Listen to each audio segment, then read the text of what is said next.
that's my little Margie. I've been both mother and father to her since she was born. She's grown up now, and you think my job's all done, eh? Well, that's what you think. When she was little, I could spank her and make her mind me. I had control over her. I made her eat her spinach, no candy before meals. And when she disobeyed, I took her roller skates away for a week. But what can you do when a girl reaches this age? She's completely out of hand. I've got a problem, believe me. I've got a problem.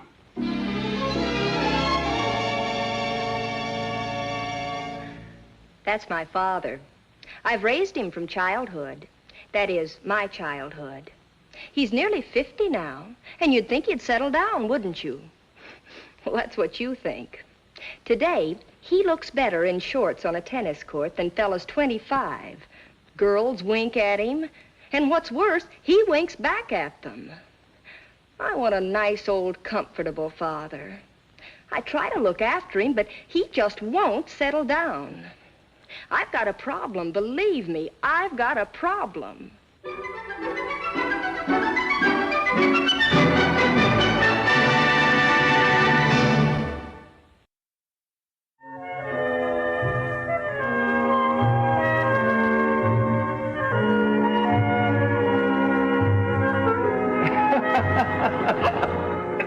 Good night, Charlie. Good luck with your psychology. Oh, I'm not studying psychology.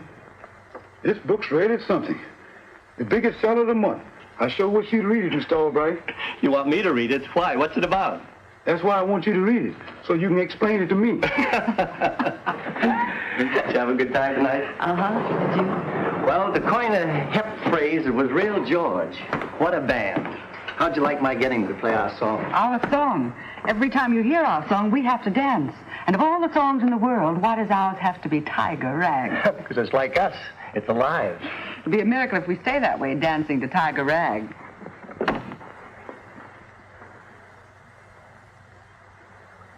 Oh, don't worry about Margie. It's after 3 o'clock in the morning, and she's certainly in bed by now.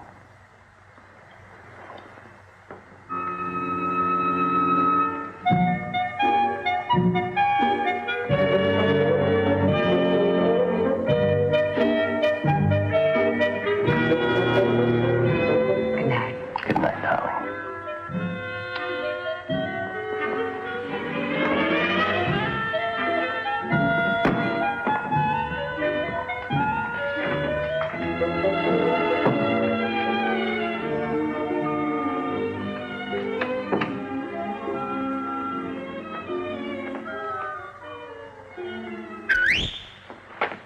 Oh, please, darling, no arguing tonight. I'm just too tired. Out until all hours in the morning. What kind of a father are you? I refuse to argue tonight. And you kissed her. No, you don't miss a thing. How many times have you kissed her before? You caught the first show. Oh, Dad, I'm only thinking of your health. If kissing were bad for my health, I would have kicked the bucket before I ever got out of grammar school. Oh, Dad, it isn't just the kissing. It's the late hours. That poor old heart is nearly 50 years old. In view of the fact that it's been pumping all that time, the least I can do is prove to it that I'm not dead. You want to make an orphan out of me. I'm just not going to argue tonight. Nighty-night. I hope you fall out of bed. Good night, dear.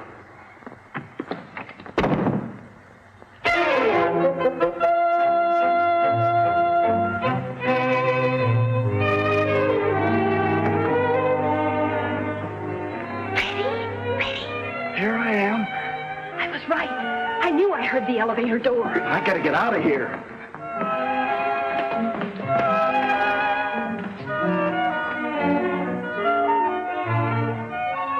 You know, Margie, in spite of the fact that your father dislikes me so much, I don't dislike him.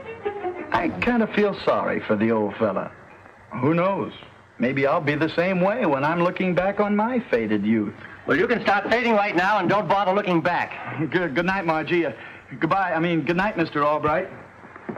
What's the idea of having that drooling droop around here until 3 o'clock in the morning? Please, dear, no arguing tonight. I'm too tired. Margie. Now, you I'm listen. 21, and I can do as I please. Margie. Listen, darling, don't you understand? I just want to take care of you. please. It's just that I don't think Freddie's good enough for you. Well, I'm old enough to choose my own companions. Oh, but listen, darling, when the right boy comes along, I'll know. Swell. And I hope the two of you will be very happy together. Oh, darling, don't fight me. Remember, this poor old heart is almost 50. Good night, darling. I'm just not going to argue tonight. Nighty-night.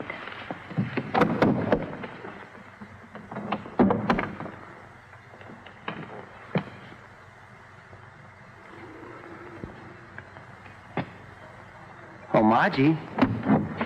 Yes? Whose turn is it? My turn. Well, go ahead. Okay. I apologize. Let's make up. I accept and agree. You know, honey, sometimes I wish you were 6 years old again. You do? Yes, things were a lot different when you were that age. Yes, I had a lot more control over you then. I'm serious. You used to listen to me. Take my advice. Well, I was reasonably sure you were smarter than I when I was 6. You've always been the most wonderful father in the whole world. That's why I worry about you the way I do. Well, that's why I worry about you. Now, take Freddie. Well, let's take Roberta. Well, listen, Margie, Roberta is really very nice. Well, I say Freddie's the nicest fellow I've... Go to bed. Good night. I come in here to clean, it's the same story. Why don't you try some of that psychology stuff on your father? What do you know about psychology? I used to clean for Professor Winslow. Who's Professor Winslow? Who is he? I thought just about everybody'd heard about his new book on reverse psychology. Oh, that one. Yes, I've seen it advertised quite a lot lately. The best little fixer-upper in the world. Somebody don't like green. You argue with them and they'll die not liking green. But you agree with them, the green's no good, and keep on agreeing with them. First thing you know, you got a fight on your hands. They now love green. Would it work for purple? It'd work with your Freddie. You mean agree with my father about Freddie? Exactly. But that's just what he wants me to do. Of course, but only because you've never done it before. What happens after you agree with him? All of a sudden, the kick's gone. There's nothing for him to fight. So what does he do? Joins the other team, battles on again. Only he's on your team, but he don't know it. Kind of cute, huh? But maybe you're right. Maybe it's not such a good idea. Well, it's a perfectly wonderful idea. I'll get a copy today. Well, I never had it work that fast for me before. Personally, I say in your case it would stand a good chance of working if properly applied. Well, you've given me a big sales talk, Mr. Honeywell. And your boss never makes a mistake. You'll agree with that. Oh, I'll agree with that even though I won't agree with it, if you know what I mean. Quite so. Shows good understanding between us. You know, a good relationship. Imagine my saying that I like Freddie. The only trouble with that book is it's so popular right now. I'm not sure it'd work on someone who's read it. You'd better act quickly before your daughter gets a hold of it. Oh, don't worry about that. Unless there's a picture of two people kissing on the cover, Margie won't even open it. Well, it's not going to be easy, my saying that I like Freddie.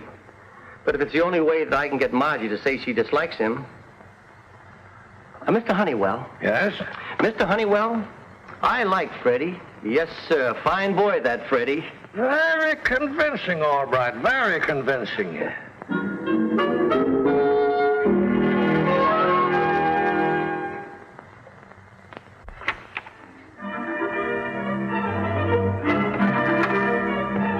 That you, Dad? Oh, yes, darling.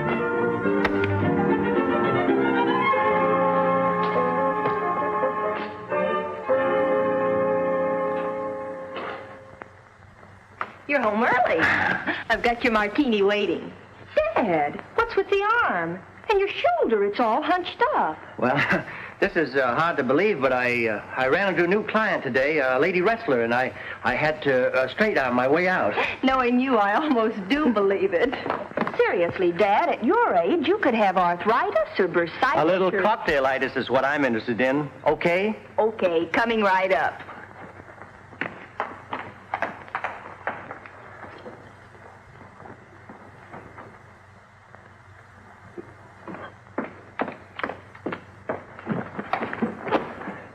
Here you are. See, liver is a 2-year-old, not a kink in it. One whiff of this magic liniment did the trick. Crazy. I'll put dinner on the table. Wait. Hmm? Sit down. I want to talk to you. Oh? What about? Well, it's about Freddie. Freddie? But that's... I mean, what about him?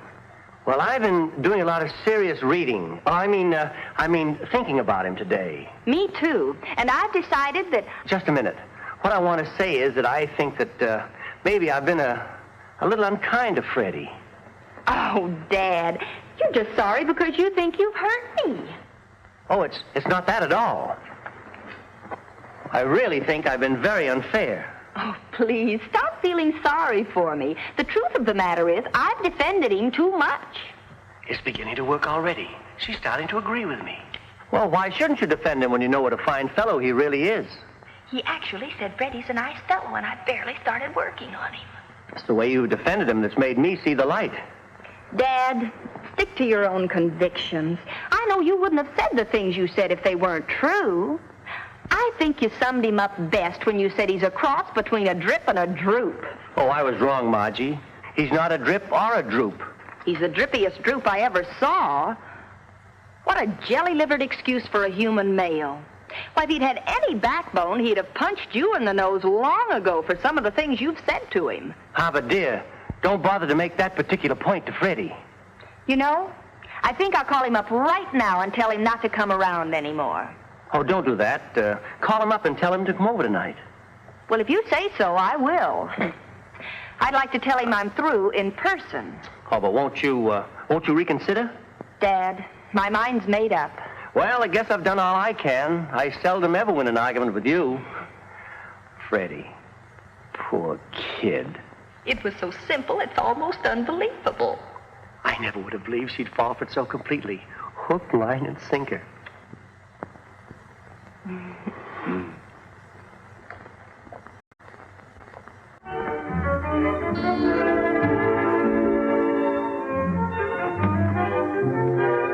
Well, come in, Freddie. Come right in. Come right in. I'm awfully sorry about last night. You are? I behaved like a perfect idiot. Yes, sir. I mean, no, sir. Roberta's coming over and we're going to have a party. I'll sit right down, Freddie, and I'll fix you a drink.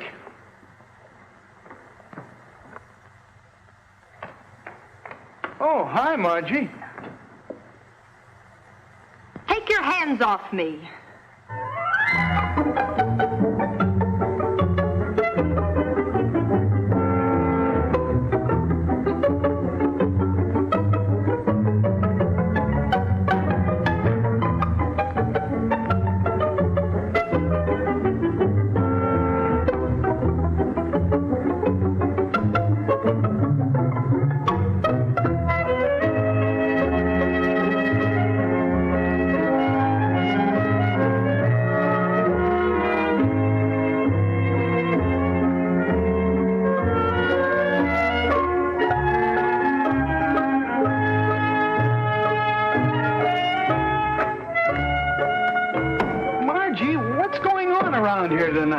For the first time in my life, your father decides to like me, and now you hate me. Freddie, let me tell you the amazing story of reverse psychology. Huh? Now that we're alone, why don't you... What's going on here tonight? Darling, it's all because of the most amazing book that was ever published. Reverse Psychology. Oh, you mean the book the boy in the elevator was reading? That's the one. And thanks to Professor D.J. Winslow, Margie is through with Freddie. Oh, you're kidding. I'm happy to say I'm very serious. That's the reason I was so nice to Freddie tonight. I can't help feeling sorry for somebody that's about to get a kick in the teeth.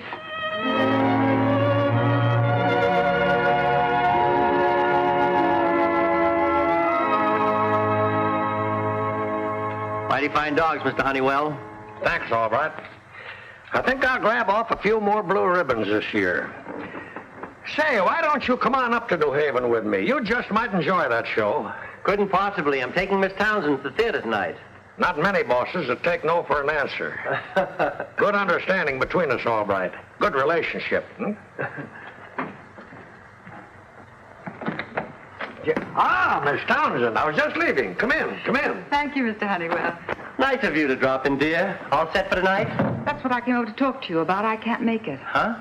I have to go out of town. Out of town after I've gone and... Well, Mr. Matichek's daughter is getting married, now... I don't care if Mr. Matichek is getting married. Oh, please let me finish. I have to take her wedding gown up to her because it won't be ready until tonight. You're supposed to be the buyer for the store, not the delivery boy. Well, Mr. Matichek wants me to sort of see that things go all right. And, darling, you know that when one's boss asks one to do him a special favor, one does it. All right, if that's all I mean to you, go ahead. Stop acting like a child. Stop acting like a child. Every time I get sore, you say I'm acting like a child. Well, this time I'll show you that I'm not acting at all. I'm darn serious. If you go out of town tonight, that's the last you'll see of me. Goodbye, Vern.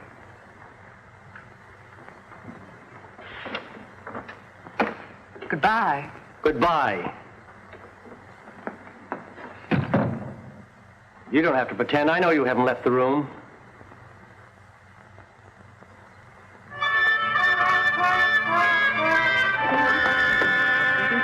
Well, you sound awfully happy tonight. Why shouldn't I be? My father had an argument with Roberta. He says he doesn't think he'll ever see her again. Mm-hmm. What's so interesting? This reverse psychology stuff. Well, how'd you happen to find it? I thought I had it hidden better than that. Well, it was a bit painful, but it paid off. It got me in the hip here, but I came up with 2 dimes, a nickel, and an old lifesaver. You found it there, in that chair?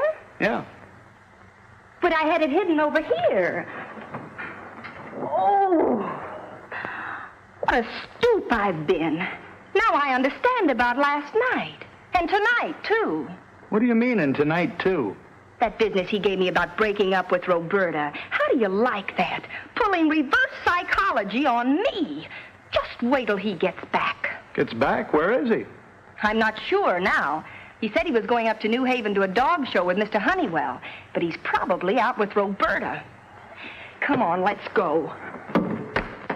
Is he going to hear from me?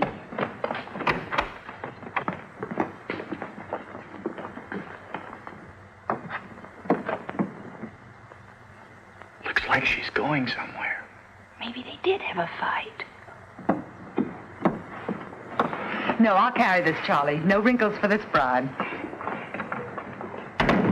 I have to catch the 8:10 to Greenwich. Your cab's waiting downstairs, Miss Townsend. Greenwich! Did you hear that, Freddie? That's where people go to get married. Sure, they get married and die and everything up there. Oh, look, Margie, I know what you're thinking, but if they'd had a fight, I hardly think they'd be getting married. But they didn't have a fight, don't you understand? It's just some more of that horrible reverse psychology. Oh, no. I know that look. Whatever it is, you can count me out. I refuse to go along with any of your wild schemes. Freddie, honey. No. Freddie. No.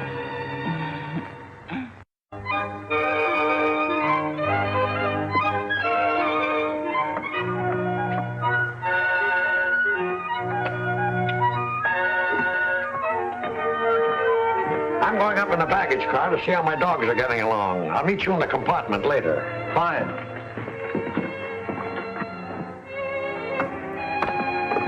Oh, sorry, my fault. Roberta! Darling, you came down to apologize. Well, actually, I came down to, well, like you said, to apologize.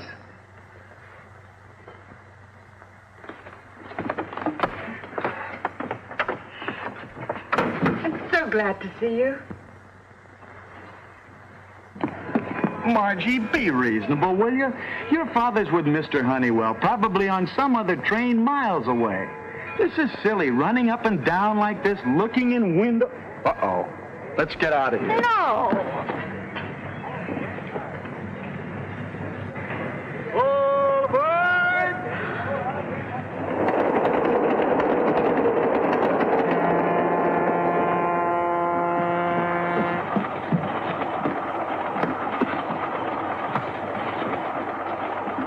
I don't know what, but I'm going to do something. Uh-oh. That look again.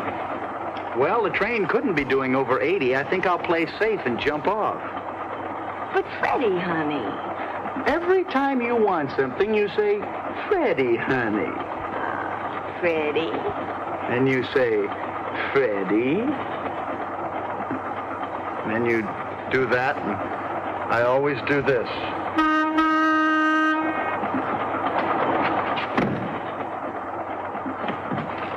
Oh, Porter, bring a couple of martinis to Department 18. Yes, sir. Let me guess. You're going to Greenwich. That's right. But it all happened so fast, we didn't have time to get tickets. I sell more tickets to Greenwich this way.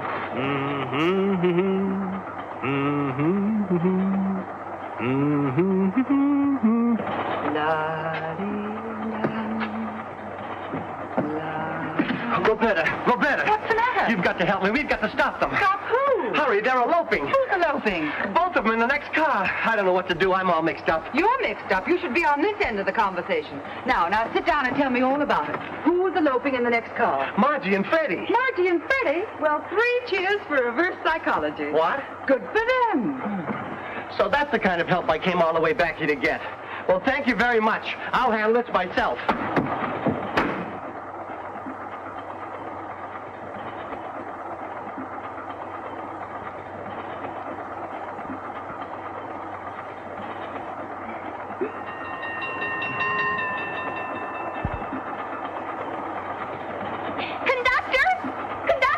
What's the matter? This is it. Conductor! Margie, reconsider. What is it, miss? What's wrong? I've been robbed. Robbed? My necklace. That man must have stolen it. What man? What did he look like? He went that way. He had on a... There he is. All right, mister. Hand over the jewel. What are you talking about? You sure this is the thief? I never forget a face. What kind of a joke is this? She's my daughter. Margie, have you lost your mind? My name is Mary. Mary Jones. Take him away. Now, wait a minute. Would you mind searching me, please? Okay.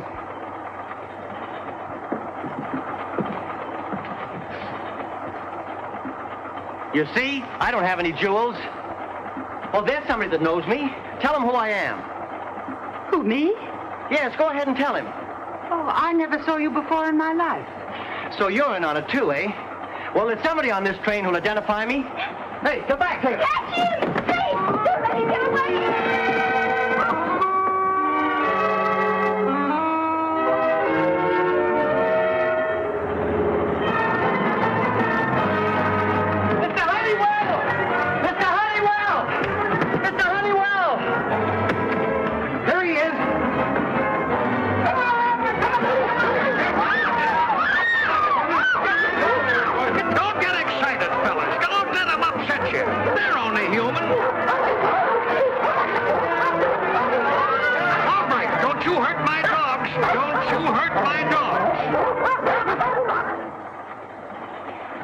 In favor of no more reverse psychology, say you know what. You know what. Well, everybody's happy again. Roberta and you, Mr. Honeywell and his dogs, and Freddie and me. Freddie! Where's Freddie? Will you please believe me, officer? I don't know how they got in my pocket.